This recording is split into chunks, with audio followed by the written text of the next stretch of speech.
Mis hermanos, en la fe cristiana, en el Evangelio, hay doctrinas que son fundamentales, doctrinas que son primarias e innegociables. Y entre ellas nos encontramos lo que es la doctrina de la justificación y la doctrina de la resurrección. En la primera de ellas, la doctrina de la justificación, mis hermanos, fue el mismo Lutero quien dijo que la iglesia o se sustenta o cae en base a esta doctrina. Por tanto, la doctrina de la justificación por la sola fe, solamente en Cristo, es una doctrina innegociable para lo que es la fe del pueblo de Dios. Y de la misma manera lo que es la doctrina de la resurrección, mis hermanos, la doctrina de que nuestro Señor Jesucristo resucitó de manera histórica y resucitó corporalmente, es una doctrina básica e innegociable. Y fíjense, mis hermanos, que esas dos doctrinas, lo que muchas veces a veces no se considera es que existe una relación inquebrantable entre ambas. Existe una relación entre nuestra justificación por la fe en Cristo Jesús y la verdad de que Cristo Jesús resucitó de los muertos. Y es precisamente el apóstol Pablo, en Romanos capítulo 4, a partir del versículo 17, donde nos va a mostrar lo que es la relación entre justificación y resurrección. Así que tengan Romanos 4, esta preciosa carta de Pablo, abierta delante de ustedes, mis hermanos. Romanos 4, empezando en el versículo 17 hasta el 25. Y ahí vamos a ver cómo el apóstol Pablo nos va a mostrar lo que es esa relación entre justificación y resurrección. Y con esta relación entre justificación y resurrección hay tres cosas que en el día de hoy, mis hermanos, de estos versículos que se han leído, podemos destacar. Primero es que la justificación y resurrección la vemos en la fe de Abraham. La vemos en ese ejemplo de la fe de Abraham. Segundo es que justificación y resurrección se nos aplica como creyentes por la misma fe de Abraham. Por el mismo tipo de fe que tuvo Abraham, mis hermanos. Y el tercer punto es que la justificación y resurrección, mis hermanos, nos es dada, nos es otorgada en la obra de nuestro Señor Jesucristo. Vamos a considerar estos tres puntos. Justificación y resurrección la vemos en el ejemplo de la fe de Abraham. Y fíjense, mis hermanos, que es en el versículo 20 donde se nos dice que Abraham no dudó en algo. Fíjense, tampoco dudó por incredulidad de la promesa de Dios, sino que se fortaleció en fe dando gloria a Dios. A partir de aquí Pablo nos va a mostrar el ejemplo de Abraham, lo que Abraham creyó, qué es aquello en lo que Abraham no dudó. Nos va a mostrar esa fe de Abraham en algo bien concreto y en alguien bien específico. Por lo tanto, en ese ejemplo de la fe de Abraham, hay una pregunta que debemos hacernos primeramente. ¿Qué creyó Abraham? Y Pablo va a responder, lo que Abraham creyó es la promesa que Dios trae vida de la muerte. Fíjense en el versículo 20, mis hermanos, cuando se nos dice que Abraham no dudó por incredulidad de la promesa de Dios. Fíjense que se nos dice de que Abraham no fue incrédulo. No dudó. La idea aquí es que no fue como aquel barco que está en medio del mar y es movido por las olas de un lado a otro.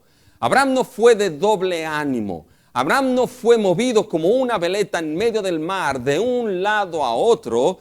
No fue movido por incredulidad. No fue movido porque las cosas eran difíciles a su alrededor, sino que básicamente no dudó, fíjense, en la promesa de Dios.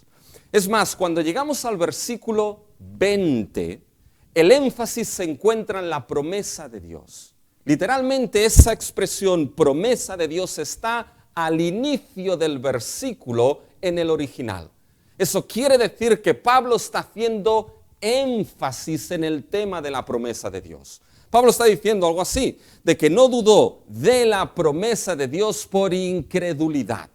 Por lo tanto, la pregunta que surge aquí es ¿cuál fue esa promesa de Dios en la cual Abraham no dudó, no fue movido, aun y cuando las circunstancias que estaban a su alrededor tenía todos los números para ser movido en incredulidad? La pregunta es, ¿cuál fue esa promesa de Dios, mis hermanos? Fíjense que nos damos cuenta de que entramos al final del argumento de Pablo en el capítulo 4. Por tanto, esto nos obliga, para poder ver esa promesa en la cual Abraham no fue movido por incredulidad, a mirar un poquito más atrás en lo que es en ese capítulo 4, mis hermanos, de Romanos. Y cuando vamos al capítulo 4 de Romanos, nos damos cuenta de que el tema principal de Romanos 4, mis hermanos, es la justificación por la sola fe. No podría ser de otra manera. El viernes vimos, mis hermanos, que Pablo no se avergonzaba del Evangelio. ¿Por qué? Nos lo dijo, porque es poder de Dios para salvación a todo aquel que cree, al judío primeramente y también al griego. Y nos decía por qué es poder de Dios. Dice, porque en el Evangelio se revela el qué. La justicia de Dios, que es por fe y para fe, como está escrito, mas el justo por la fe vivirá. Por lo tanto, no es de extrañar que ahora aquí el tema principal en Romanos 4 sea esa justificación que es por fe y para fe. Y Pablo tomará el ejemplo de Abraham, también el de David, pero sobre todo el ejemplo de Abraham. Y no solamente lo utilizará Pablo en Romanos 4 para mostrar de que, mira, Abraham fue uno que creyó y le fue contado por justicia. No solamente en este sentido. Utilizará el ejemplo de Abraham para mostrar y enseñar de que la justicia siempre ha sido por la fe en la historia de la salvación. El ser humano siempre, de principio a fin, ha sido justificado por medio de la fe en Dios y nunca por obras propias. Y eso es lo que mostrará aquí Pablo en Romanos 4. Y fíjense que en los primeros 5 versículos, para enseñarles un poquito la estructura, mis hermanos, de Romanos 4, en los primeros 5 versículos, Pablo mostrará de que esa justicia por la fe es algo que Dios da por gracia. Es algo que es un don inmerecido. Y tomará el ejemplo del salario. Y va a decir, el salario, lo que uno recibe como salario, lo que uno cobra al final de su trabajo, eso no es dado por gracia. ¿Por qué? Porque uno ha trabajado y por lo tanto aquel que trabaja, su jefe tiene una deuda en pagarle ese salario por haber obrado y por haber trabajado. Por lo tanto, el salario no es algo que se da por gracia y bondad, sino que es algo que se da por las obras trabajadas. Pero la justificación no es así. El hecho, y lo vimos, que Dios declare perdonado y no culpable al pecador, no es algo que Dios lo da por obras. Dios no debe nada a nadie, y mucho menos lo que es su justicia que declara perdonado y no culpable. Dios la da por pura bondad inmerecida al pecador que cree. La da por pura gracia. A partir del versículo 6, mis hermanos, va a tomar el ejemplo de David. Hasta el versículo del 6 más o menos hasta el 8. Y nos va a mostrar aquí lo que es la justificación con una bienaventuranza. La justificación es que es bienaventurado aquel cuyas iniquidades, sus pecados son perdonados. Y bienaventurado aquel que Dios, que el Señor, no lo inculpa de pecado. Eso es la justificación. Dios declara ese perdón y perdona esas iniquidades y no inculpa de pecado. ¿Por qué? Porque lo declara no culpable en base a la única obra de nuestro Señor Jesucristo en la cruz y por medio de la fe. A partir de aquí, Pablo avanza en el versículo 9 en adelante, mis hermanos, hasta el 17, y nos va a mostrar de que Abraham recibió la justicia por la fe antes de ser circuncidado. En Génesis 15, creyó y le fue contado por justicia. Y en Génesis 17 recibió la circuncisión como ¿qué? No como esa justicia, sino como señal de que había creído en Dios y le había sido contado por justicia. En ese caso Pablo dice, bueno, en ese sentido Abraham es el ejemplo perfecto tanto para gentiles que no eran circuncidados como para judíos que eran circuncidados. El ejemplo perfecto, y ambos tienen que tener la misma fe que tuvo Abraham en ese Dios que le justificó.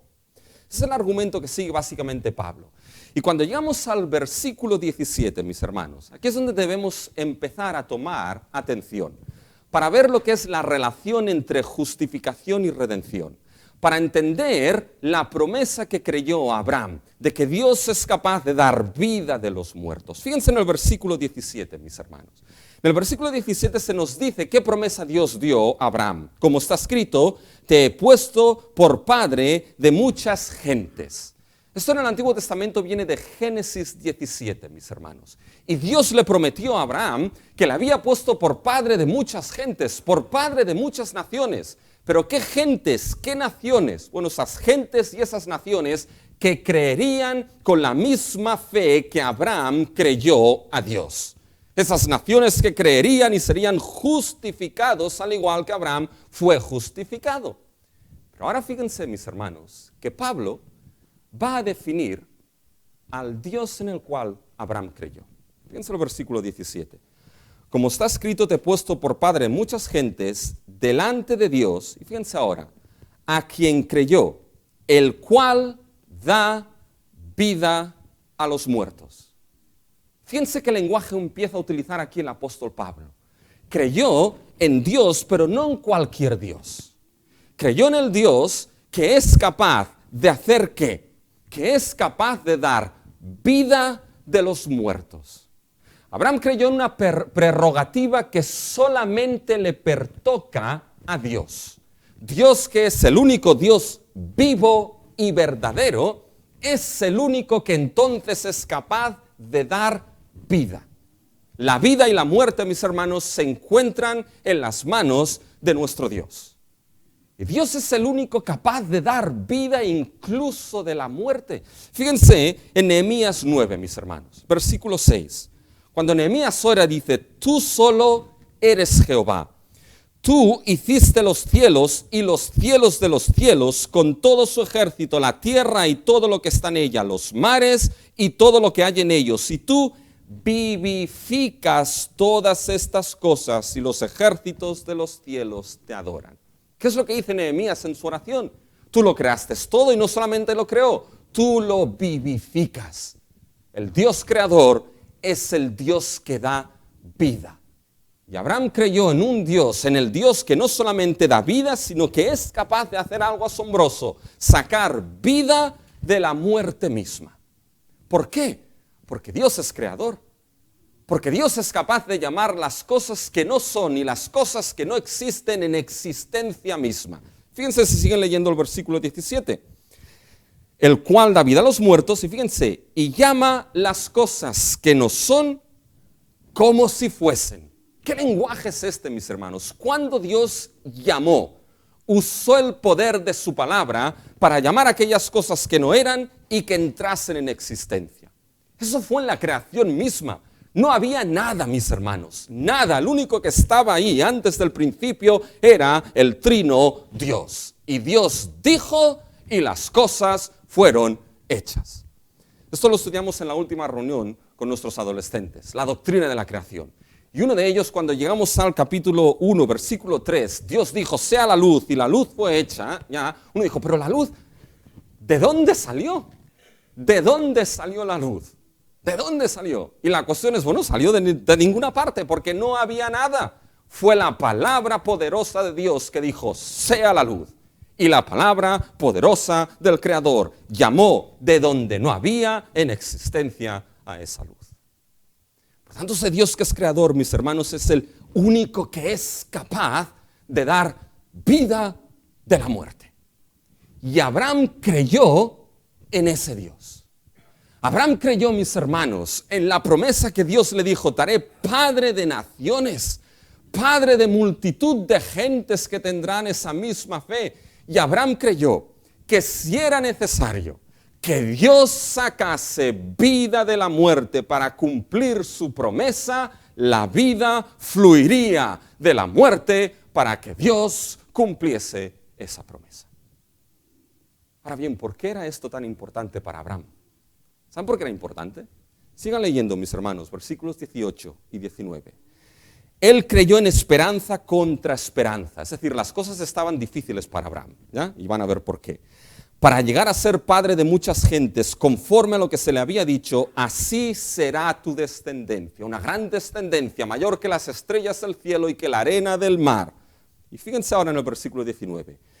Y no se debilitó en la fe. Y ahora fíjense el lenguaje del versículo 19, por favor. Fíjense cómo otra vez el lenguaje de muerte entra en la escena del argumento de Pablo. Y no se debilitó en la fe al considerar su cuerpo que estaba ya como muerto. siendo de casi 100 años, o la esterilidad de la matriz de Sara. 2 veces menciona la palabra muerte aquí el apóstol Pablo. Fíjense, Dios le prometió, haré una gran descendencia de ti, y cuando le prometió esto, mis hermanos, Abraham no tenía ni un solo hijo. ¿Se acuerdan en Génesis 15? No me has dado ni un hijo, y será el heredero de todo este Damasceno. Y Dios le dijo, no, vas a tener un hijo de tu propia carne, mis hermanos. Pero ¿cuál era el problema de Abraham? Fíjense el versículo 19. Su cuerpo estaba ya como muerto, siendo de casi 100 años. Mis hermanos, tenía casi 100 años a Abraham. Abraham, mis hermanos, su cuerpo ya no estaba para poder engendrar vida. Estaba como muerto. En otras palabras, mis hermanos, se le pasó el arroz, pero ya durante hacía tiempo. O el tren pasó por 10 o 12 estaciones, mis hermanos. Su cuerpo estaba ya muerto para engendrar vida. Muerto para dar vida. ¿Y qué sucede con la matriz de Sara? Fíjense lo que dice. O la esterilidad de la matriz de Sara. ¿Ven esa palabra esterilidad aquí, mis hermanos? Esa palabra esterilidad en realidad es la palabra necrosis, que es otra palabra que se utiliza en el griego para referirse a la muerte. Y cuando pensamos en lo que es la necrosis, mis hermanos, ¿qué es la necrosis en un cuerpo? Es la muerte de lo que es un conjunto de células o de tejido, mis hermanos, de un organismo vivo. Y ese tejido muerto, mis hermanos, está muerto y muchas veces, si me equivoco, Marta, corrígeme, tiene que amputarse, porque eso está muerto, ya no hay vida allí. Eso es lo que está diciendo aquí Pablo de lo que era el útero, la matriz de Sara. Estaba muerto, no podía sustentar vida, no podía dar vida. ¿Se dan cuenta el lenguaje que utiliza el apóstol Pablo aquí? Creyó en un Dios que es capaz de dar vida de los muertos. Creyó en un Dios que podía hacer esto porque su cuerpo ya de Abraham estaba como muerto, no podía dar vida. Porque la matriz de Sara estaba necrosis, estaba muerto y no podía sustentar vida. ¿Se dan cuenta el lenguaje? El lenguaje, mis hermanos, es un lenguaje de resurrección. Porque ¿qué es la resurrección? La resurrección, mis hermanos, es que Dios traiga vida de la muerte. Y Abraham no dudó en incredulidad de esa promesa. Y fíjense ahora en el versículo 20. Fíjense el contraste entre no dudar con incredulidad, sino con fe, mis hermanos. Fíjense el versículo 20. Cuando dice, la promesa de Dios no dudó por incredulidad, sino, aquí está, mis hermanos, lo que es el contraste, sino que se fortaleció en fe, dando gloria a Dios. Se fortaleció en fe. Hay 2 cosas aquí. Fortaleció, y fíjense el versículo 21, plenamente convencido. Esos verbos son pasivos. Es decir, Abraham no se fortaleció a sí mismo, mis hermanos. Abraham fue fortalecido por Dios.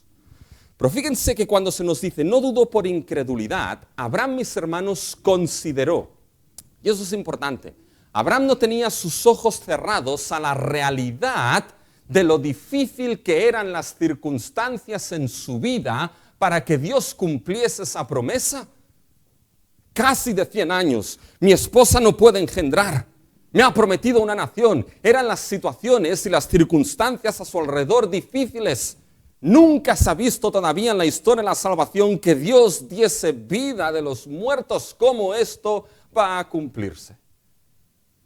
Y mis hermanos, es que muchas veces y en muchas ocasiones las promesas de Dios en la vida de uno pueden parecer imposibles, pueden parecer impensables, ilógicas, irracionales, incoherentes, inverosímiles, mis hermanos. Y la fe bíblica es una fe, mis hermanos, que es racional. ¿Por qué? Porque cree en el Dios que se ha revelado como creador y poderoso, pero es una fe también realista. Es una fe que entiende que muchas veces las circunstancias alrededor de uno pueden parecer y son difíciles. Y que las circunstancias alrededor de uno pueden parecer que juegan una y otra vez en contra de que Dios cumpla sus promesas. Piensen en la historia de Abraham, mis hermanos. Su historia fue continuamente un luchar contra circunstancias que parecían que la promesa de Dios nunca fuese a darse. Y quizá nos hemos encontrado en estas situaciones, en ocasiones de ver que las situaciones a nuestro alrededor son tan complicadas que parece como si Dios hubiese dejado de la mano y no siguiese con sus promesas adelante. ¿Se han encontrado alguna vez en esta situación?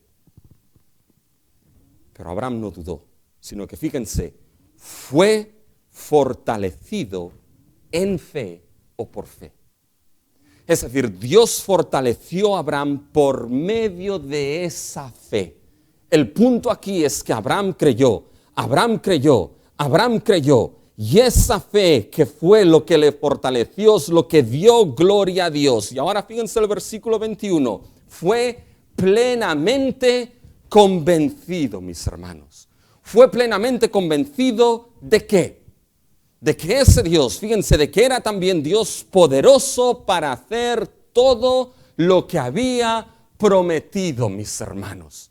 Es decir, por medio de esa fe, Abraham fue fortalecido y por medio de esa fe, mis hermanos, llegó al pleno convencimiento de que Dios es todopoderoso para llevar a cabo lo que le prometió. Y si para eso tenía que sacar vida de la muerte, Dios será poderoso para hacerlo. Y esto nos demuestra, mis hermanos, que la fe bíblica aquí no es un engañabobos. La fe bíblica, mis hermanos, no es un medicamento con efecto placebo para los momentos difíciles. La fe bíblica, mis hermanos, es un don que Dios en su gracia da. Y cuando ese don dado por la gracia de Dios, mis hermanos, es ejercido, Dios mismo es el que fortalece y es el que por esa fe, basada en esas promesas, da la plenitud de convencimiento de que Dios es poderoso para llevarlas a cabo. Y no va a haber nada que pare lo que Dios ha prometido. Y si la vida tiene que brotar de la muerte, la vida brotará de la muerte. Y esa fe de Abraham es lo que glorificó, mis hermanos, a Dios. ¿Se dan cuenta? Fíjense, mis hermanos, cómo la fe de Abraham está ligada a creer en esa resurrección de que Dios sacaría vida de los muertos. Y Dios lo hizo ¿cuándo? Dios lo hizo, mis hermanos, cuando dio a su hijo Isaac. Cuando Isaac, mis hermanos, nació, es como Isaac fuese levantado de la muerte misma. Levantado de unos cuerpos muertos, de una matriz muerta que nada podía hacer. Cuando Isaac fue engendrado y levantado, mis hermanos, es como si Isaac, vida, fuese dada de la muerte, mis hermanos. Esta es precisamente esa fe que tuvo Abraham en ese Dios y en esa promesa. Y hay otro texto en Hebreos que nos dice precisamente que Abraham en relación a Isaac creyó que Dios podía devolverlo de los muertos. Fíjense en Hebreos 11. Fíjense lo que dice Hebreos 11, a partir del versículo 17. Por la fe, Abraham, cuando fue probado, ofreció a Isaac, el que había recibido las promesas, ofrecía a su unigénito, habiéndosele dicho, en Isaac te será llamada descendencia, pensando que Dios, fíjense, pensando que Dios es poderoso para levantar aún de entre los muertos, de donde en sentido figurado también le volvió a recibir. ¿Qué es lo que creyó Abraham cuando fue a entregar a Isaac, mis hermanos? Bueno, lo entrego aquí. Y creo en algo, que Dios es capaz de devolver a ese hijo, a ese único hijo, a ese hijo amado de mi alma, es capaz de devolvérmelo de la muerte misma para cumplir su promesa. ¿Se dan cuenta? La fe de Abraham, mis hermanos, ¿ligada a qué? Ligada a creer en Dios que es poderoso para dar vida de los muertos, para darle a ese hijo Isaac. Esa fe en ese Dios que da vida de los muertos, esa fe en esa resurrección formato Antiguo Testamento, ¿qué resultado tuvo en Abraham? Y fíjense que la Biblia lo dice, su fe le fue contada por justicia. Fíjense, mis hermanos, en el versículo 22, lean 20, 21 y 22 de manera seguida, con ese contexto. Tampoco dudó por incredulidad de la promesa de Dios, sino que se fortaleció en fe dando gloria a Dios, plenamente convencido que es también poderoso para hacer todo lo que había prometido, dar vida entre los muertos para esa descendencia, por lo cual también su fe le fue contada por justicia. ¿Se dan cuenta cuál fue el resultado? El resultado de esa fe de Abraham en Dios que da vida de los muertos, en que Dios puede extraer vida de un cuerpo muerto para cumplir su promesa, esa fe en esa resurrección, ¿qué es lo que trajo en Abraham? Esa fe le fue contada por justicia, mis hermanos. Abraham creyó en ese Dios que es capaz de cumplir su promesa. Creyó en ese Dios que es poderoso. Creyó en ese Dios que da vida de los muertos. Y esa fe, mis hermanos, es lo que justificó a Abraham como perdonado y declarado no culpable delante de Dios. Por lo tanto, fíjense, mis hermanos, cuando Dios trajo a Isaac, cuando Dios, como hemos dicho, levantó a Isaac de esos cuerpos muertos, de ese cuerpo muerto de Abraham y de esa matriz muerta de Sara, cuando Dios lo levantó, mis hermanos, lo levantó con ese poder para que entonces se pudiese ver que esa fe de Abraham que había tenido en Dios no era una fe vana, no era una fe vacía, no era una fe boba. Era una fe que realmente le justificó, mis hermanos. ¿Cómo Abraham podía saber que Dios cumplía sus promesas? ¿Qué evidencia, mis hermanos, tenía Abraham de que su fe no fue una fe vana y vacía? ¿Qué evidencia tenía Abraham, mis hermanos, de que esa fe verdaderamente le había sido contada por justicia? ¿Saben qué evidencia tenía Abraham? De que Dios sacó vida de los muertos cuando le dio a su hijo Isaac, mis hermanos. Y ese hijo Isaac, mis hermanos, era la evidencia palpable para Abraham de que Dios seguía con sus promesas, de que Dios seguía con su plan. No era como Fernando Alonso, mis hermanos, que tiene un plan y no sabemos dónde va a acabar ese plan de Fernando Alonso. No, mis hermanos, de que Dios tiene un plan y seguía con sus promesas al ver a Isaac como el hijo que le había sido dado de un útero que estaba muerto y de un cuerpo que estaba muerto. Era la evidencia de que su fe en Dios le había justificado. Abraham contemplando a ese hijo de la promesa, Isaac, a ese hijo traído de esos cuerpos muertos, es como si Dios, mis hermanos, dijese, y Abraham pudiese decir, sí, Dios sigue con sus promesas. Sí, Dios no ha dejado de la mano aún en las circunstancias difíciles. Sí, mi fe no es una fe vana. Mi fe realmente ha justificado y Dios sigue adelante con lo suyo. ¿Se dan cuenta? Justificación por la fe ligada a esa resurrección de los muertos. ¿Saben qué es lo maravilloso, mis hermanos? ¿Saben qué es lo grandioso? Que ese ejemplo de Abraham, mis hermanos, no se escribió solamente para Abraham, sino que se escribió también de nosotros. Y eso nos llega al segundo punto, que la justificación y la resurrección se nos aplican, mis hermanos, como creyentes, nos son aplicadas por la misma fe de Abraham. ¿Cómo se nos aplican, mis hermanos? Y se nos aplica primero, Pablo lo dice, porque el ejemplo de Abraham fue escrito también para nosotros. Fíjense ahora si seguimos leyendo a partir del versículo 23. Y no solamente con respecto a él se escribió que le fue contada. Fíjense lo que dice Pablo.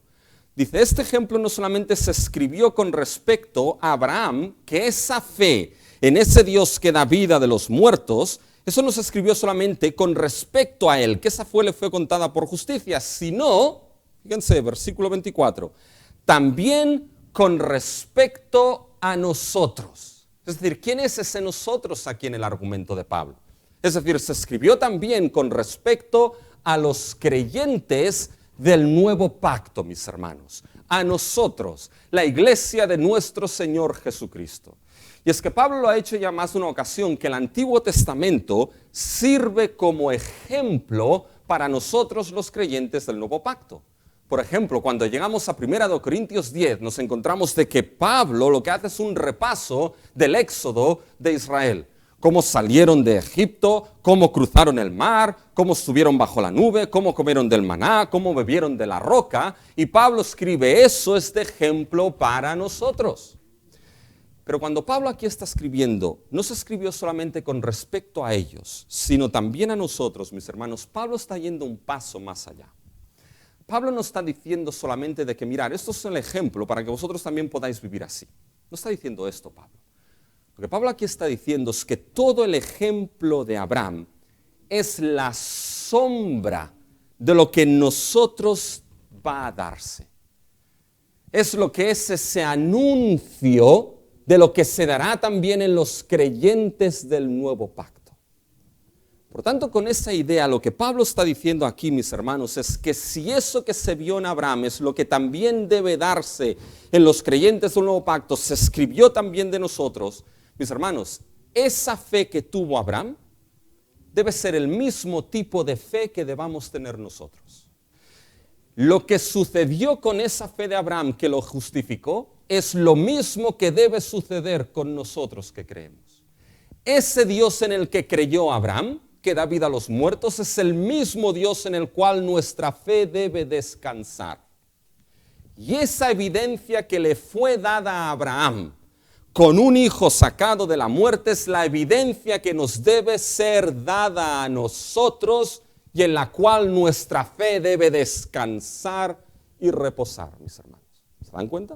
Eso es lo que Pablo está haciendo aquí. Y se escribió no solamente con respecto a él, sino miren el versículo 24, también con respecto a nosotros, a quienes ha de ser contado, contada. Es decir, es como si Pablo dijese, bueno, ¿qué pasa? Todavía no se nos ha contado como creyentes.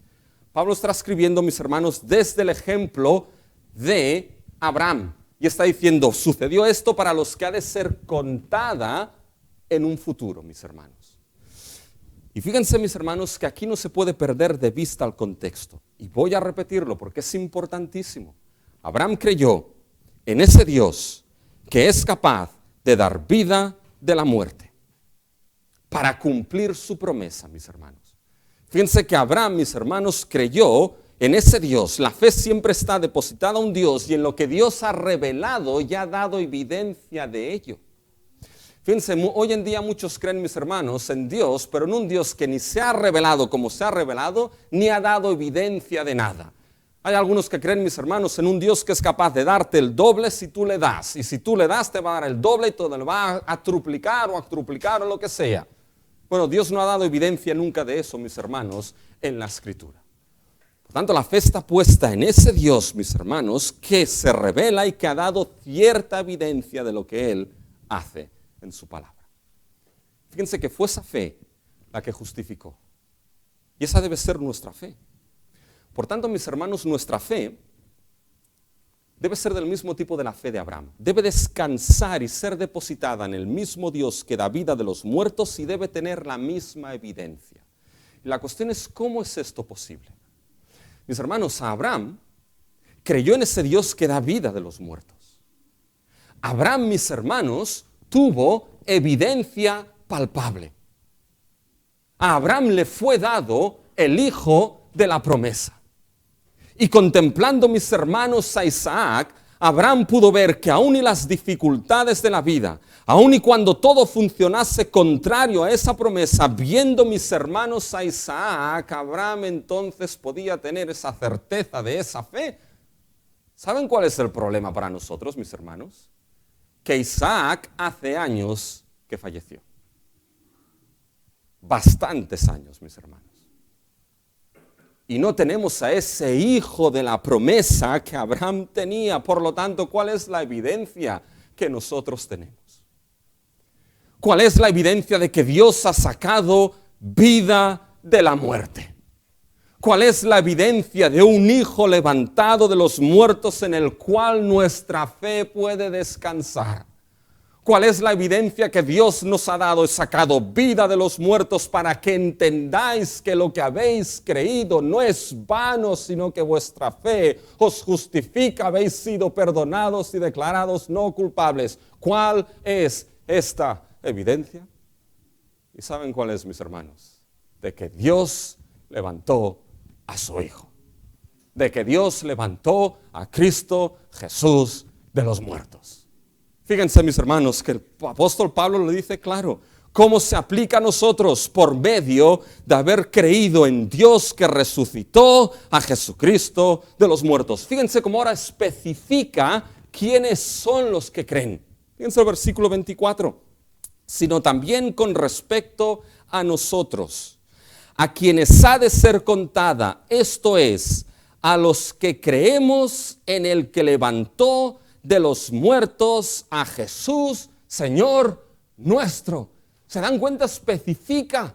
Esto es contado de aquellos que creemos, mis hermanos, en el mismo Dios que creyó Abraham.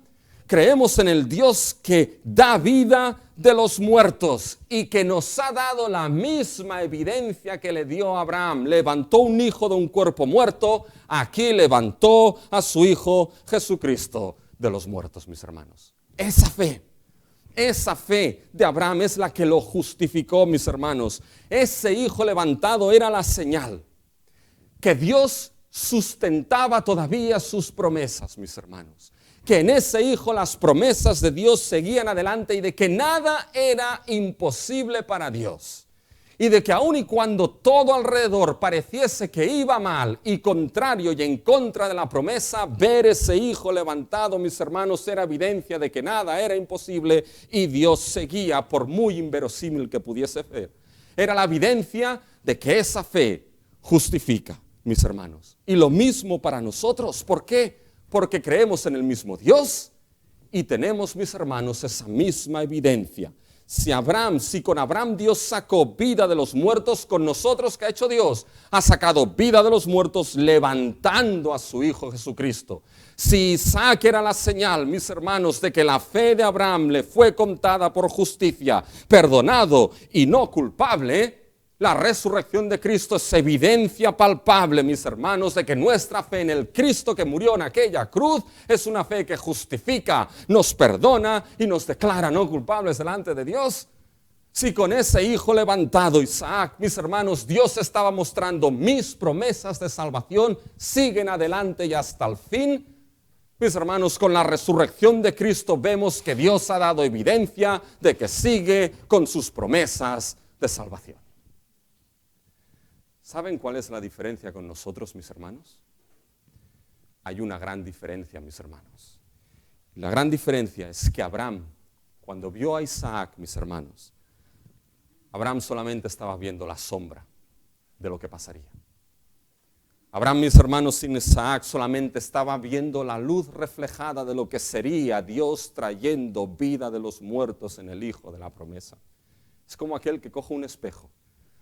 Algo que me encantaba a mí hacer de pequeño, que ahora me hubiesen puesto en la cárcel. Pero yo me ponía en el balcón y cogía un espejo y con la luz del sol iluminaba a todas las personas que pasaban por la plaza. Chicos, no lo hagáis.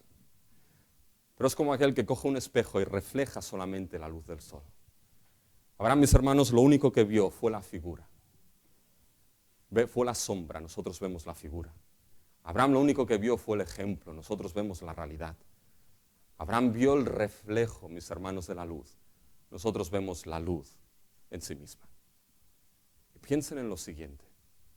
Si ese Isaac, levantado de esos cuerpos muertos, si ese Isaac fue suficiente para evidencia y demostrar que la fe de Abraham era segura para justificarle, si ese Isaac fue suficiente para mostrar de que Dios era poderoso y seguía con sus planes, ¿cuánto más, mis hermanos?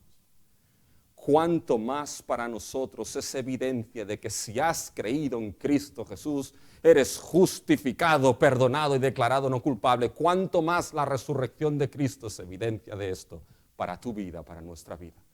¿Cuánto más es la resurrección de nuestro Señor Jesucristo evidencia de que Dios no ha dejado a este mundo correr por sí solo, sino que sigue con sus promesas hasta el fin? ¿Saben cuánto más, mis hermanos, es para nosotros? Infinitamente más, grandiosamente más, gloriosamente más, mis hermanos. Y esto, ahora aquí es cuando Pablo cierra su argumento y nos lleva a entender el tercer y último punto, que la justificación y la resurrección, mis hermanos, nos son dadas en la obra de Cristo Jesús. Fíjense el argumento de Pablo. Abraham creyó en el Dios que saca vida de la muerte, y a Isaac lo hizo. A nosotros se nos aplica ese ejemplo con esa misma fe. Creemos en ese Dios que llevó vida de la muerte en la persona de Cristo, y ahora llegamos a Cristo. ¿Y qué nos encontramos? Que fíjense, esa justificación y resurrección nos son dadas en Cristo, porque Cristo, su muerte fue por nuestras transgresiones. Fíjense ahora que Pablo lo explica, fíjense en el versículo 24, a los que creemos en el que levantó de los muertos a Jesús nuestro Señor, y ahora fíjense, lo define, el cual fue entregado por nuestras transgresiones. Mis hermanos, yo tenía un profesor de teología bíblica que me decía, si no tenéis morfología, no tenéis teología. ¿Y qué es eso? Que fue entregado pasivo, mis hermanos. Dios entregó a su Hijo. El Padre lo entregó. El Padre nos lo dio. Y la causa por haber dado a su Hijo, mis hermanos, es por nuestras transgresiones, por nuestros pecados, por nuestras rebeliones, por nuestra iniquidad. El Padre dio a su unigénito Hijo amado. ¿Se imaginan ustedes dar a su Hijo amado, a su único Hijo amado, por aquellos que se han rebelado y les han dado la espalda una y otra vez? Y darlo para morir por ellos. Pues eso es lo que el Padre hizo. Nos entregó a su Hijo por nuestros pecados, porque, mis hermanos, el pecado no podía quedar de esa manera, ni mucho menos para aquellos que el Padre amó. Y entregó a su Hijo por nuestros pecados. Y, mis hermanos, Cristo Jesús en aquella cruz, lo vimos el viernes, en aquella cruz, mis hermanos, la culpa del pecado cayó sobre Cristo Jesús. El que era inocente y sin pecado fue hecho pecado para que nosotros seamos hechos justicia de Dios en Él. Cargó la ira de un Dios santo, mis hermanos, para que esa ira no cayese sobre aquellos que creemos en nuestro Señor Jesucristo. Y en aquella cruz, mis hermanos, el pecado, la muerte, Satanás fue vencido en aquella cruz, cuando por la gracia de Dios uno se acerca a la cruz de Cristo. No te olvides nunca de esto. Tu pecado es perdonado. La ira de Dios es removida. Y cuando esa ira es removida, mis hermanos, la misericordia, el perdón y la justicia de Dios fluyen a todo aquel que cree, de tal manera que es declarado perdonado y no culpable. ¿Se dan cuenta? Esa fe de Abraham que le fue juntada por justicia, pasa a nosotros por la cruz de nuestro Señor Jesucristo. Esas promesas, mis hermanos, dadas a Abraham de salvación y redención, pasan a nosotros por la obra de nuestro Señor Jesucristo.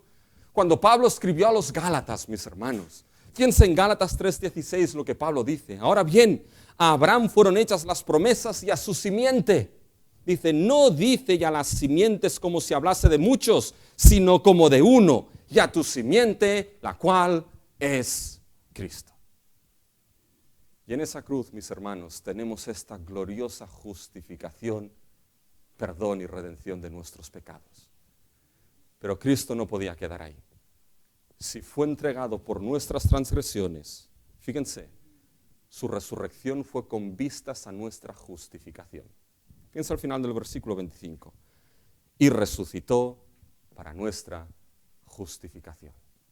Esto puede ser a veces difícil de entender, mis hermanos. Pero la idea aquí es que esa resurrección del Hijo de la promesa, Cristo Jesús, fue como para Abraham, mis hermanos. De que esa resurrección lo que hace es vindicar y asegurar que nuestra fe en el Cristo que fue crucificado, que nuestra fe que ha creído en aquel que dio su vida por mí en aquella cruz para perdón de pecados, esa fe no es vana. Esa fe no es vacía. Y para que uno pudiese entender que lo que has creído es realmente cierto y esa fe justifica, al Padre levantó de la muerte a su Hijo. Y esa resurrección fue la vindicación de todo lo que Cristo realizó en aquella cruz. Es la realidad de que si en Cristo has creído, tienes la bienaventuranza de que Dios no te inculpa de pecado y tus pecados son perdonados. Mis hermanos, sin esa resurrección, ¿saben qué? Mi fe, tu fe si has creído en Cristo, es vana. Sin esa resurrección no sirve de nada. Sin esa resurrección sigues muerto en tus delitos y en tus pecados. Sin esa resurrección seguimos muertos y bajo la ira de Dios por nuestro pecado. Mis hermanos, si Cristo nos resucitó, ¿saben qué? Lo que hoy estoy haciendo aquí no sirve de nada.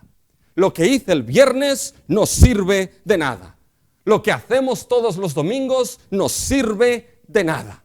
Lo que todo ministro de Cristo fiel hace al anunciar el Evangelio no sirve de nada. Somos unos testigos mentirosos. Porque decimos que Dios levantó a Cristo de los muertos cuando en realidad no le levantó. Si Cristo no resucitó, vana es la predicación del Evangelio de Cristo Jesús. Pero mis hermanos, Cristo resucitó. Y es como si Dios dijese, para que entendáis que vuestra fe no es vana, para que entendáis que el Evangelio no es cualquier cosa, sino poder de Dios.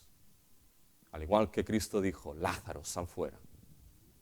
El Padre dijo, hijo mío, sal fuera. Y Cristo resucitó. ¿Qué aplicaciones tenemos, mis hermanos, de este ejemplo de Abraham aplicado en nuestra vida? Debes entender algo. Que puede ser que el tiempo en el cual vivimos, cuando miras a tu alrededor, puedes entender que las cosas y ver que las cosas son francamente difíciles, que vivimos en un mundo de guerras, que vivimos en un mundo de violencia, que vivimos en un mundo que te puedes pensar de que las promesas de Dios parece que nunca vayan a cumplirse, de que esas promesas finales de salvación, mis hermanos, parece que todo el mundo está en contra y que todo va en contra y es bien difícil de que se cumplan, mis hermanos, pero Dios te ha dado una evidencia sublime, de que Él no ha dejado el mundo de su mano, de que Él sigue con sus promesas de salvación hasta el fin, y esa evidencia es que Cristo resucitó de entre los muertos. Y mis hermanos, aún y las dificultades en tu vida que van a estar, aún y lo complicado y parecer que quizá las cosas no van a puerto, mis hermanos, Cristo resucitó de los muertos. Y es evidencia de que Dios sigue su plan, de que has sido perdonado. ¿Sabes qué? Cuando haya dificultades en la vida de uno, piensa lo siguiente, Cristo ha resucitado y verás que todo al final va a ir bien, porque Cristo resucitó. Y Cristo es la evidencia para nuestra vida, ¿sabes qué? De que hemos sido perdonados. De que hemos sido perdonados de nuestros pecados. De que Dios ya no inculpa más nuestros pecados. De que esos pecados terribles, esa culpa terrible, ya no la inculpa. Porque Cristo murió, pero Cristo también resucitó de los muertos, mis hermanos. Tenemos esa confianza, tenemos esa esperanza. ¿Y saben qué? Mis hermanos, esa resurrección de Cristo nos muestra algo.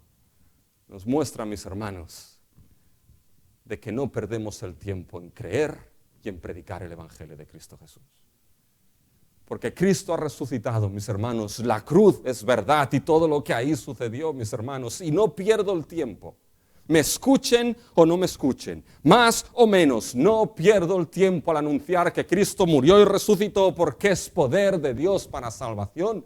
No pierdes el tiempo en cada día meditar en ese evangelio glorioso de Cristo Jesús. No perdemos el tiempo en proclamar y anunciar, cantar y orar, leer que Cristo murió y resucitó, porque el evangelio es verdad. Poder de Dios para salvación. Y quizá puedes pensar que Dios sacase vida de los muertos. Esto parece imposible.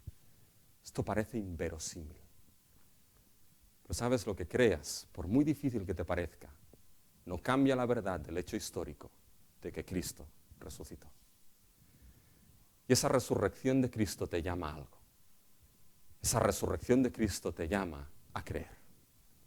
Te llamas a que creas, te llama a que creas en el Cristo que murió, te llama a que creas en el Cristo que dio su vida para perdón de pecados, te llama a que te arrepientas de tus pecados y acudas a Cristo y le digas, Señor, perdóname.